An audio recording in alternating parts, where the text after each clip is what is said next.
Hey guys, I'm Krika, and this is the very first episode of Art Rendezvous. Cheers! Cheers. Um, in Austin during the spring and start of summer, this is the time when there are so many art shows and events. But I feel like that this year we have missed out on all those events.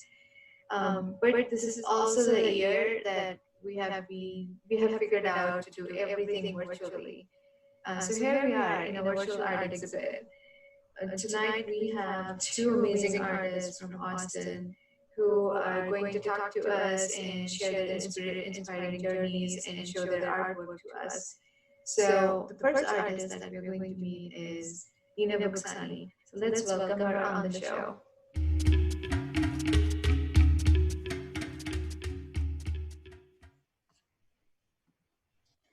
Hi Nina, Hi. welcome to the show. How are you doing today? Doing good. Doing good. I love your shirt. That's really cool.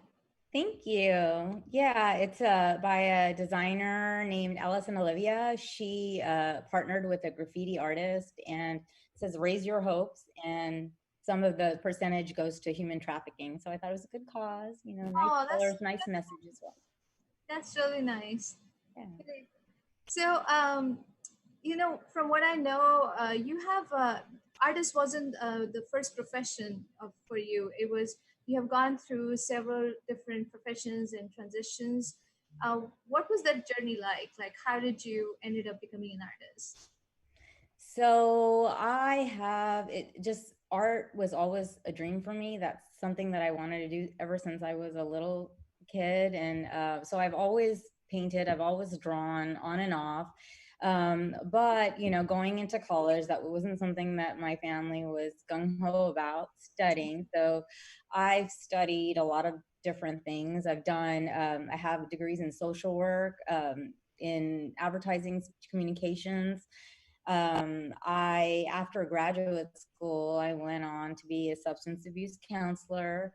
And then my parents were like, come learn the jewelry business. So I went back home, learned the jewelry business, and that's where I became a certified gemologist and kind of studied, gems. I was really interested in diamonds and gems and all of that. And then I got married and I was a loan officer and I had a jewelry store, and then I managed a hotel. And while I was doing that, I was, in the evening I started painting more, and my husband's like, put your stuff out there, just try, see what happens.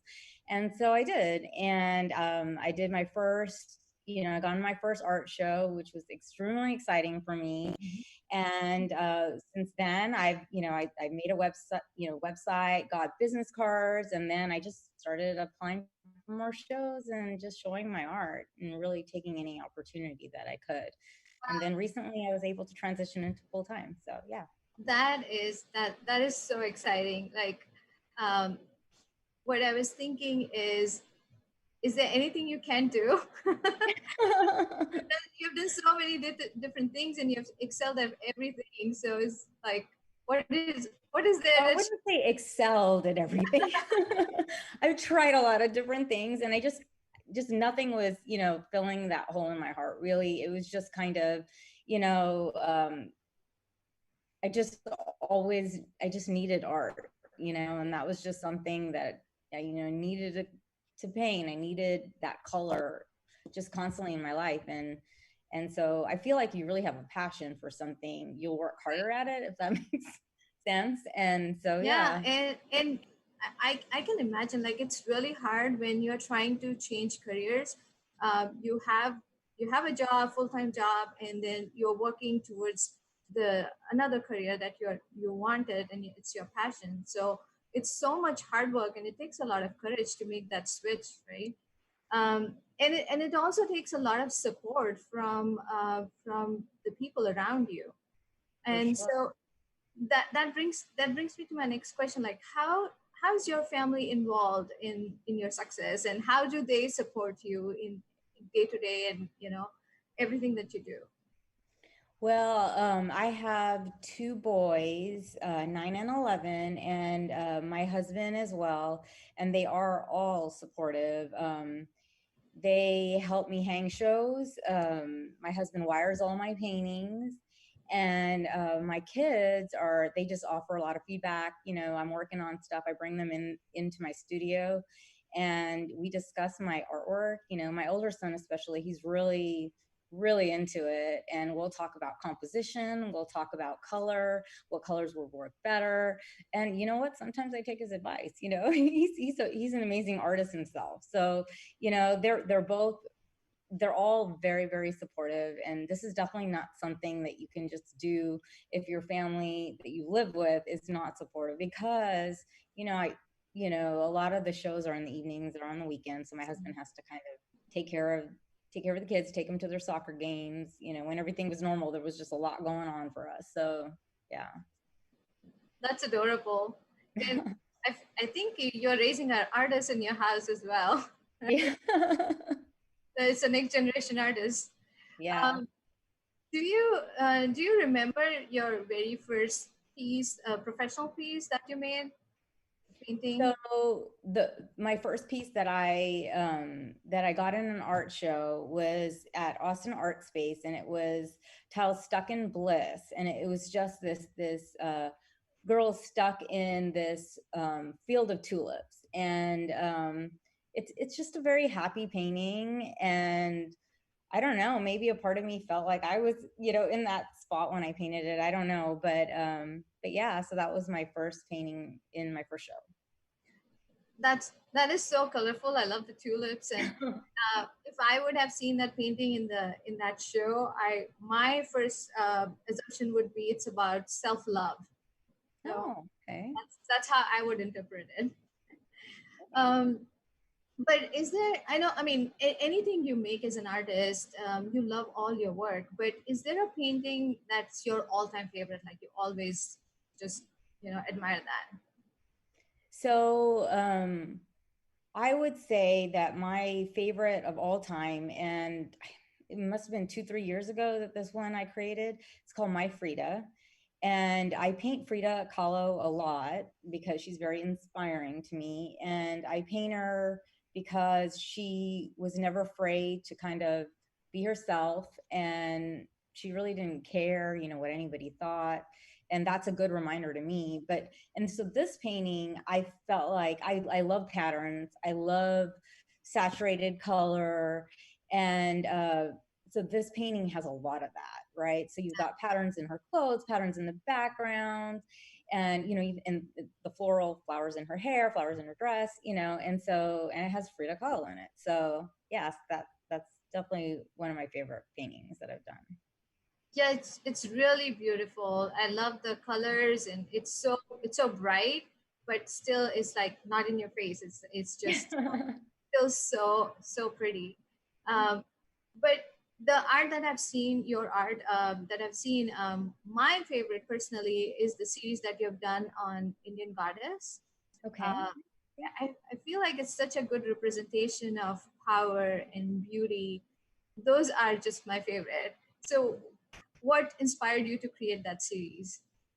So that series, I started painting goddesses, and then I was involved with a show with two other artists, and it was a show that celebrated women and celebrated. So we called it Goddesses, Heroines, and Warriors. And I decided, you know what, I'm gonna paint goddesses for this show, and that really kind of got it going in the sense that I wanted to do that, but they take so much time, and so then that gave me the excuse to kind of do it, you know. And you know, I love painting goddesses. One, I'm Hindu, and so it's a way to celebrate. It's Mm-hmm. also a way to celebrate feminine power, and that has always been something, you know, growing up, you know, praying to Hindu goddesses for strength, you know, when you need it. And so yeah, so you know, when I paint these, there's a lot that goes into it, because there are a lot of sections, there's a lot of patterns in it, there's a lot of, you know, you've got the figure, you've got the clothing, and you've got all of it. And so I usually paint the face first, and that kind of brings the painting to life, and then you just really want to paint the rest of it. So yeah. Yeah, you're about, right about the faces, because that's the first thing that I notice on these paintings. The it's so their faces are so beautiful and they have so much charisma. It's just truly goddess. Really, look at that face. It's like so beautiful. I just love it. Um, I also was thinking, in the West, in here, a lot of people don't know much about Hinduism and all the stories that are associated with Hinduism. So I really like you painting these, because art is not just something that you look at and feel good. It's also a conversation starter. It also inspires curiosity. So I can see a lot of people asking questions and trying to get to know what it is and learn the new stories about Right. Hinduism.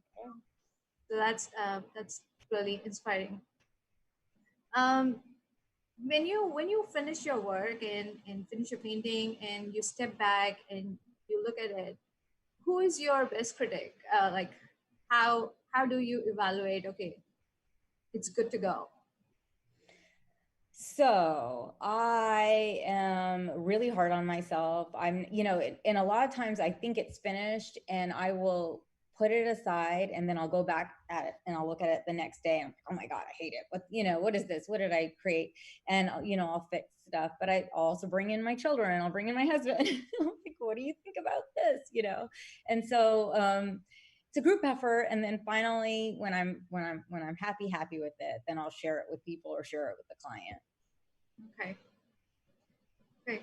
Um, now we have some of your artwork that's available for sale, and I think it's ready to go. And whoever is interested in the audience, they can reach out and buy these paintings. And I think the first one here is Cold as Ice. Um, what's your inspiration behind this one? So lately I've been doing a lot of like I'll combine some kind of fluid artwork with more representational. I love to paint birds. And so this one I used some colors that I don't normally use, and they're colder in their tone, and when you look at it you kind of feel that. And so when I did the first flow part, I decided, well, wouldn't it be cool if I, position the birds like this? And so I named it Cold as Ice because they're positioned not looking at each other and just kind of angry. And I think that was probably something going on in my life at that time. So yeah. Yeah, that's the cool thing about art. When no matter what emotion you are in, you can create. You're angry, you create. You're happy, you create. You're Yeah. sad, you create. So yeah, I can see that. And the next painting that we have is Spring. Okay. Yeah, so that one I created at the beginning of the pandemic, and you know, it was a painting that I had wanted to do for a long time, but I just didn't do because it's really time consuming to paint that many petals on a large scale. This one's 3 feet by 3 feet, so but I said, you know what, I'm gonna do it, and when everything started, it was spring, and so we weren't able to go out as much. We weren't able to, experience, all the beauty and travel and just see all of it. So I said, you know what, I'm going to bring that to people. I'm going to bring that to your homes. And yeah, so that inspired Spring. And for a while, I didn't want to sell it. I got to be honest. I just wanted to keep it because it is an uplifting painting and it was nice to see in my It's studio. beautiful. Thank you. Yeah, it's really beautiful. And yeah, this year I think we all missed out on spring. We didn't enjoy it as much as we usually enjoy every year. So, but nature is never on lockdown. So That's true. That's we, true. the next painting we have is Let's Zoom. Yeah. I created that one also during the pandemic, and I did, I used the purple, I used all those fun colors, and then I decided to paint the birds 6 feet apart. I mean, I don't know if it's actually 6 feet. Probably not. Maybe more like 6 inches. But I thought it would be kind of a whimsical, kind of fun painting to do to signify this time in our lives when what we are doing is we're making Zoom dates.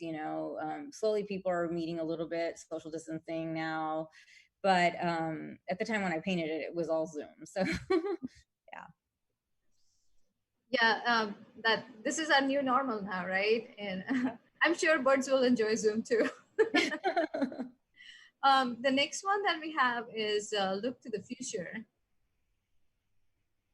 Yes. So I also painted this during the pandemic, and I decided, let me do something a little bit colorful again. And I love painting birds.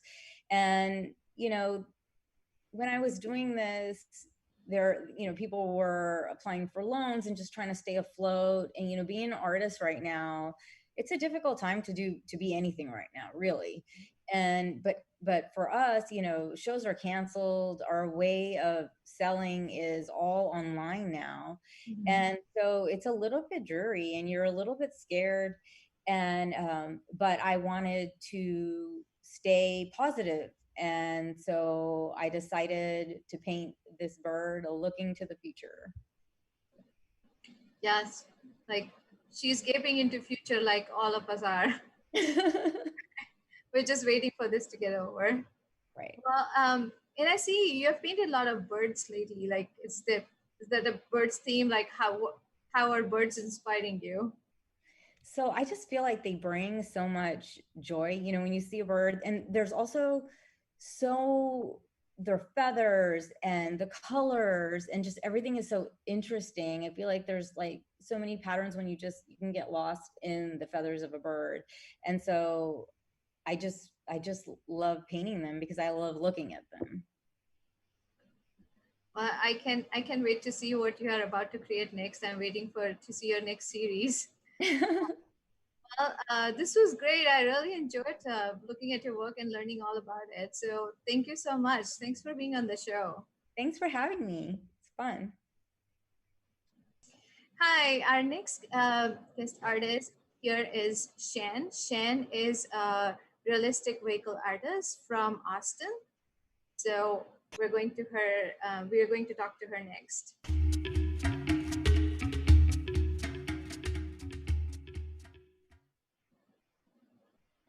Hi, Shan. How are you Hi, doing? I'm doing great. How are you? Good. How was your day? It was really good. So, thanks for being here. Um, I was thinking, like, I mean, I met you in one of the art shows like a few years ago, maybe 2015, Mhm. and ever since you have a amazing journey ever since, and the things that you have done. Would you tell us about your journey and how you became an artist? Well, I've always loved to draw, but I didn't really get serious about art until I was in high school. And I got a scholarship to be a special needs drawing teacher, but got married, had a marketing career. We moved from California to Texas, and I had two businesses. And I also homeschooled our son for 16 years. And when he went to college, I didn't know what I wanted to do. And my husband encouraged me to go to community college. I took a couple art classes, and I found that I was taking a life drawing class, and I loved drawing the human figure, but I did it abstractly. And around that time, it was 2012, 2013, we got a 1961 Ford Thunderbird convertible. And we started going to, yeah, yeah, that's her. And yeah, and we started to go into car shows, and my husband challenged me to do a painting of a car, and I didn't think I could do it, but whatever, I'll try. And I painted an orange GMC truck, and I found I absolutely loved it. And so in February 2015, I decided to become a full-time professional artist. So that's where I am.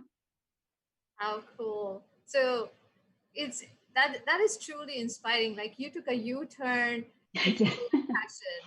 Like I I'm did. going this way, but I'm going back to follow my passion. Um, so your husband gave you the nudge to take this leap, right? To become an He artist. did.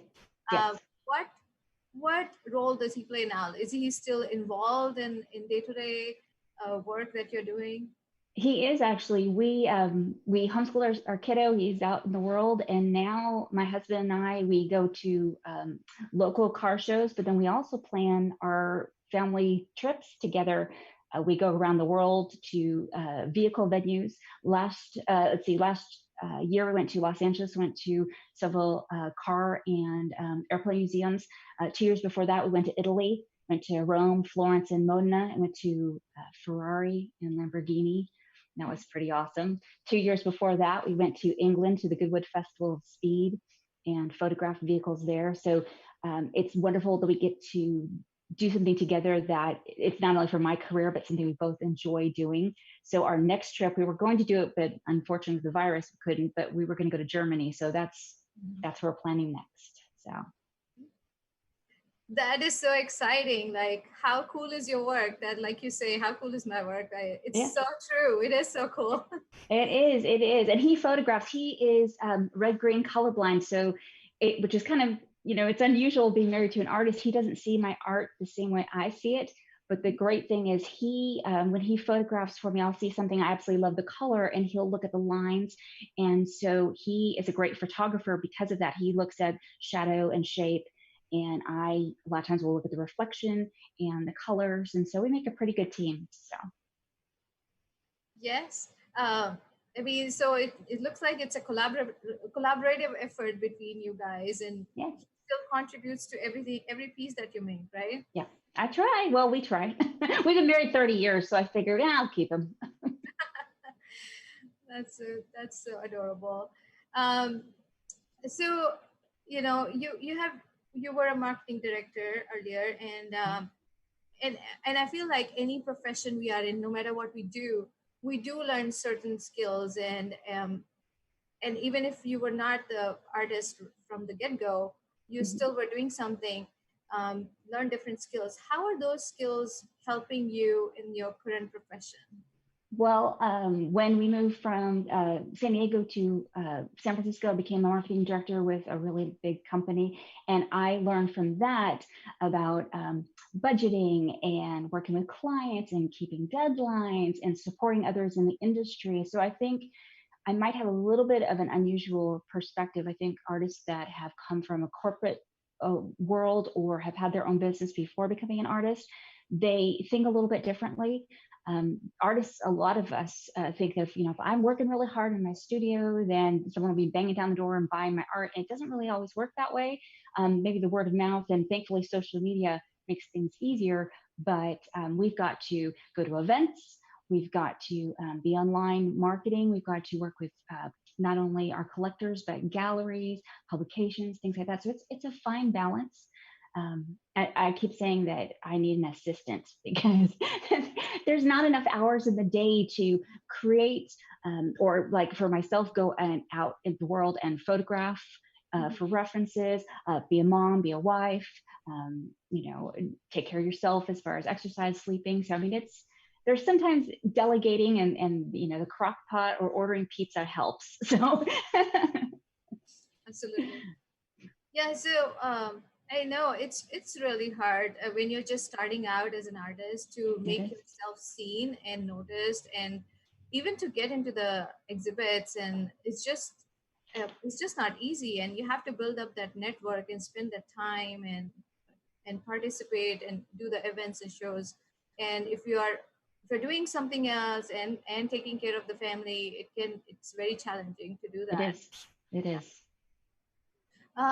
So we do have several art pieces here that are available for sale.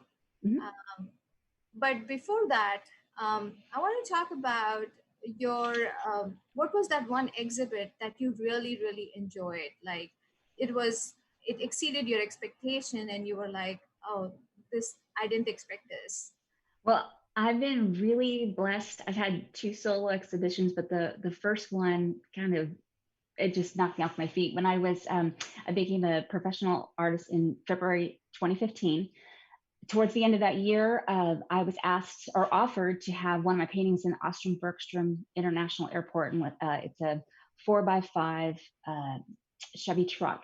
And so that could be at the airport. because of that, someone saw my painting going through the airport. That's it right there. Saw it going through the airport, contacted me and offered me my first solo exhibition at Amelia Island Concours d'Elegance, which is probably the second biggest concourse, which is like very elegant cars around the world come. The biggest one is in Pebble Beach, and there's Amelia Island. So the gentleman who contacted me, they packed up all my work, they shipped it all out, they paid for everything, and I went out there. And while I was there, a gentleman came up to me who was having his 1961 Lamborghini Miura awarded by Lamborghini, and he saw my work, loved it, and he commissioned me right there to paint his vehicle. So that was pretty cool. So that is really cool. I mean, that is such an exciting story. It makes me so happy. it made me happy too. And it was funny because before all that happened, I think every artist gets to a point when, okay, I'm a professional now, and we all doubt each other, or doubt ourselves. There's times when you're feeling like, I got it, I'm doing great. And then you'll paint something or you'll have a slump and it's just not there. And you think, I always say to my friends, I feel like I've lost my creative mojo. And so when that happened, I thought, oh, wow, maybe I am okay with this. Maybe I am a professional artist. And that's why I always tell folks, take photos, especially if you're a visual artist, take photos along your journey, not only of your work when it's complete, but yourself as you're in the studio, or maybe your techniques. Take some video of yourself. It really helps. Like here, you see where I start. My work looks nowhere like it's going to at the end, and that's just the way it is with visual artists. But I think it's really important, especially when we're in that slump or we're doubting ourselves. We can look back. Like I've been a professional artist for 5 years now, and I look where I've been. I thought, wow, okay, in 5 years, I've done okay. So how will I be in 5 more years, or 10 or 20 from now? So hopefully we're always learning. I feel like I'm always learning with every piece. Yes, and I love all your pieces. They are so amazing. I love the chrome work that you do. It stands out so well. It's really good. And I think what you mentioned about being discovered by that guy and from your painting at the airport, it literally like jump started your career as an It artist. did. It really did. It really did. And it's funny. It's like, oh my gosh, I'm in an airport. It's pretty awesome. And then just snowballed, and that's pretty cool. So I love it when things like that happen. They don't always happen, but when they do, you're so thankful. Because in our industry, you'll submit to an exhibition or you'll approach a gallery, and for some reason you're just not a fit, and that can kick you down.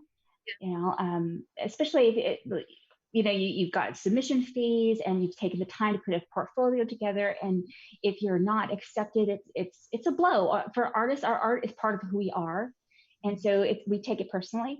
And so there's times like that when you have one of those victories, and a collector finds your work and falls in love with it, or a publication publishes you, or someone sees you on Instagram or whatever and shares your work, and things like that.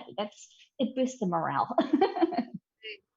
I feel like it's easy to see other people's talent, but it's always hard to see your own talent and define it and work on it and believe in it. So yeah, it's that's the hardest thing to be an artist. It is. It really is. Well, in your family, they'll say, "Oh, it's beautiful." Well, it's like you live with me. You see me at holidays. You better say that.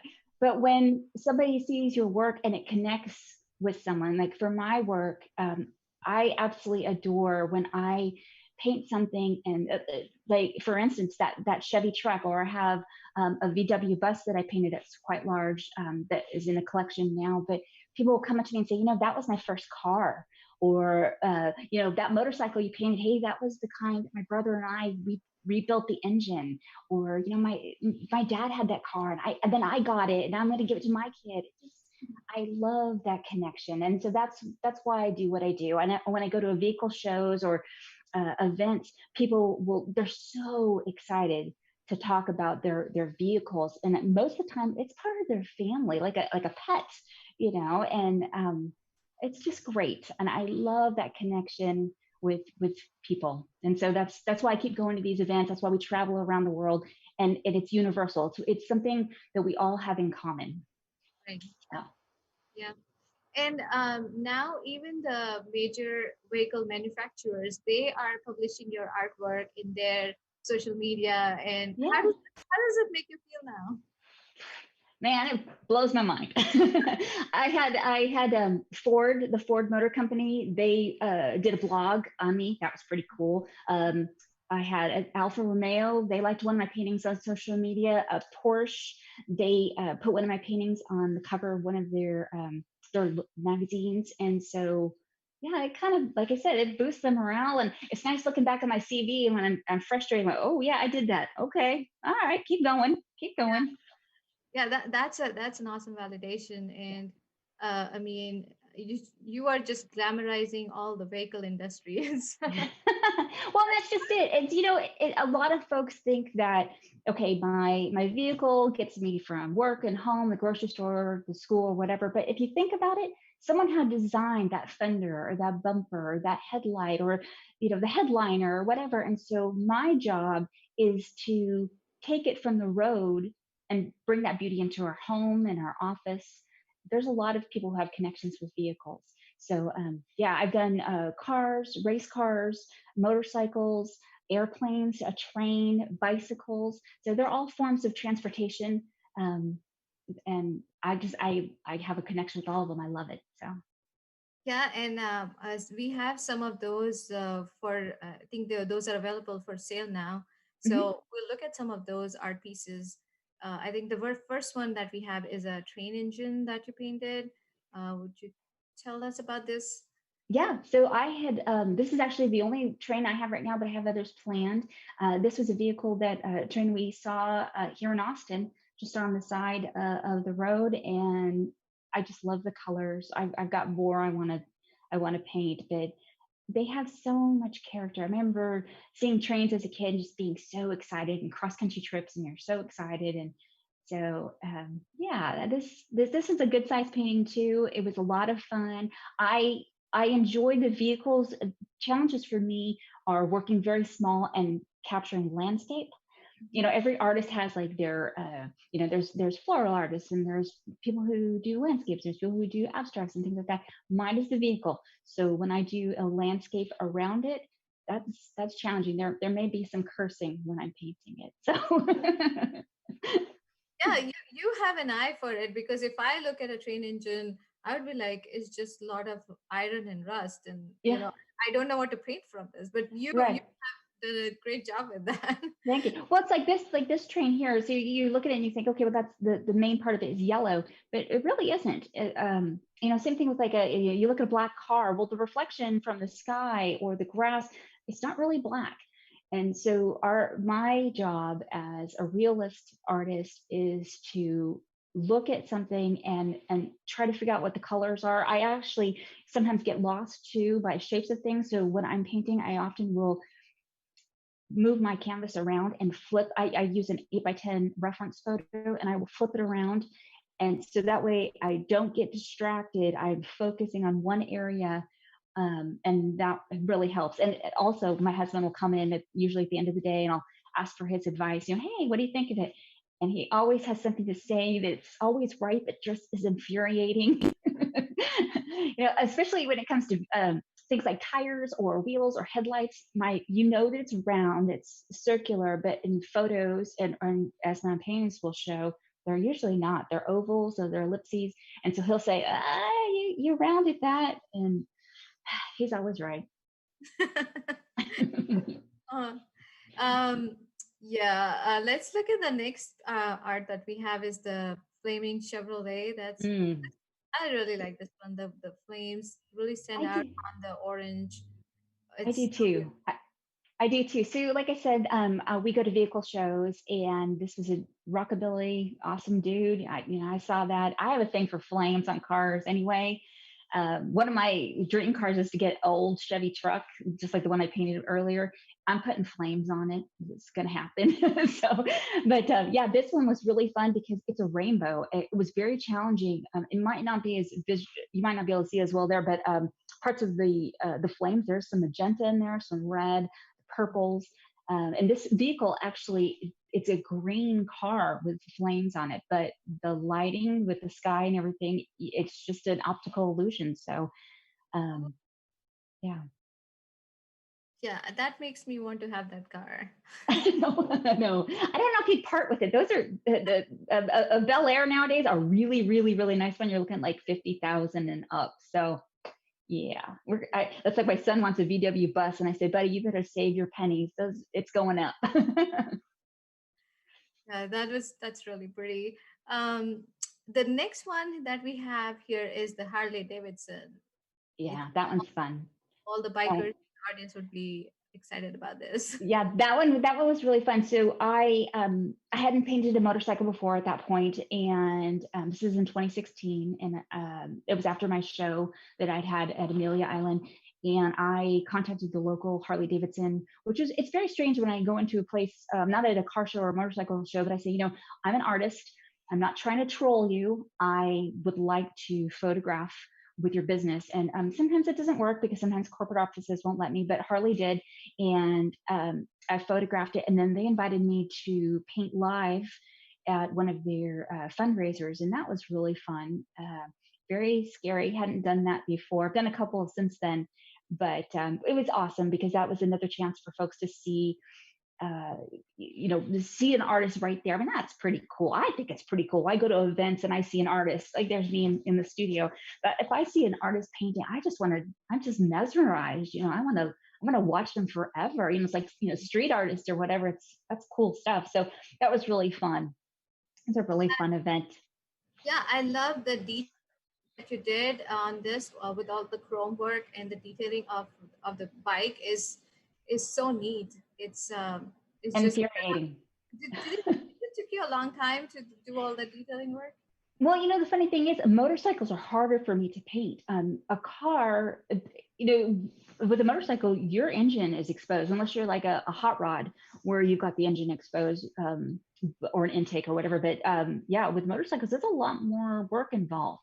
So there's a lot of me, like I said, turning that canvas, especially on this one where you can see with the line work and everything, I will get it wrong. And so if I turn it, and keep going, and then I'm just focused on that. Even sometimes I will take a piece of paper or several pieces of paper, and I'll block in an area just to focus on one thing so I don't get distracted, because that's just, there's so much going on visually there. So but it was really, really fun. And I have a thing for chrome. I've painted other vehicles without chrome or with rust, but chrome is sexy. It is, no doubt. I mean, that one with all so much chrome work, it looks really, really cool. Thanks. I think and we have another one, which is a Ferrari. Mm-hmm. Mm-hmm. Yeah, so this one we photographed. We went to Modena, Italy, and we went to the Ferrari Museum. And I've done a couple of vehicles from the Ferrari Museum, but this one, I believe this was Kimi Räikkönen's vehicle when he was with Ferrari. What I love about my work that has changed, and I've definitely found my style, is I want the vehicle to be realist, and then the background to be abstract. So if you look in the back of this photo, or this painting, there was actually a giant photograph in the back of the team, and like they were doing, like it showed like they were in the pits. And because of the depth of field, we've got the vehicle in front, kind of in your face, and then the back is the abstract. And so I love that push pull. So I kind of think of myself as 90% realist, 10% abstract. And I paint a lot with my hands. So if you see abstract abstract things in a painting, it's usually done with my fingers or my palms or brushes. So you don't use all just brushes all the time. It's the hands itself. Yeah. So I don't wear gloves. I do have some stuff that you can put on your hands. It's called liquid glove, and you can smear paint, but I love getting my hands dirty. I've always been that way. When I was a little kid, I made mud pies. I like making tamales and egg rolls. I love playing, when I was a kid, Play-Doh. And so for me, I want my paintings I want to be very tactile. I want to get in there and get dirty. At the end of the day, I mean, I'm covered in paint. I wear either scrubs, like they would wear at the hospital, or I wear overalls, and I'm just, I'm smearing paint and I'm great, and I'm happy, so happy. But yeah, so and I see these artists, and they're wearing their white linen, and no, No. no, No. It's more fun when you have color all over you. And it is you smell like color. It's beautiful. exactly. And I told my husband, if I happen to die early, I'll make sure to sign my pants or whatever, and they can sell those as a piece of art. So there you go. That is great. Well, thank you so much for coming on the show. It was so much fun learning all about the vehicle art, and it's so different. Like I don't have a wouldn't interpret the vehicles the way you do it, and to learn your perspective was truly amazing. So thank you so much for being here. It was a joy. Thank you so much for having me. Thanks. So that was our show tonight. I hope you enjoyed it and you feel inspired. We'll be back in 2 weeks with more art and a lot more inspiring stories. Until then, wash your hands and stay safe.